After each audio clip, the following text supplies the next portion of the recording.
রুমে যেতে যেতে আমাদের দম বেরিয়ে গেল, এত হাঁটতে হচ্ছে, রাস্তার পর রাস্তা, রাস্তা পার করে দেওয়া যায়, কিন্তু এই যে এত উঁচু রাস্তায় উঠবো কিভাবে?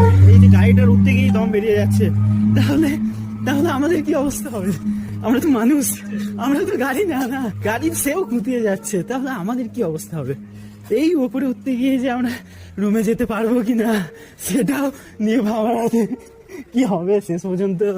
এই দেখো, এই যে গাড়িটা আসছে, ওর উঠতে গিয়েই দম বেরিয়ে যাচ্ছে, তাহলে আমাদের কি অবস্থা হবে?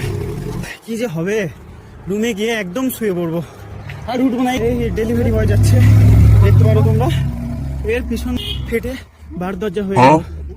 ঘুরে পালিয়েছিল 400 মিটার এখনো। এই তুমি এখানে বসে কি করছো? এই এটা কি হয়েছে? এখানে পানি বেরিয়েছে তো, ফ্লাশটা জানাই, দাঁড়াও, এটা কি পানি? ও বাও, এই তো আমাদের গ্রামের মতো টাইম কল। বিগারে বকছি না ভাই, গুটি গুটি পায়ে আমরা যাচ্ছি। আমরা মাঝে মাঝে এইভাবে হাঁটছি, পিছন পায়ে এইভাবে হাঁটছি, এইভাবে। কি করবো, এত কষ্ট। এই দেখো, মাঝে মাঝে বিগার লেগে যাচ্ছে এদের, কিভাবে ঘুরছে, সাপের মতো উঠছে ওপর দিয়ে, এইগুলো কোনো কথা?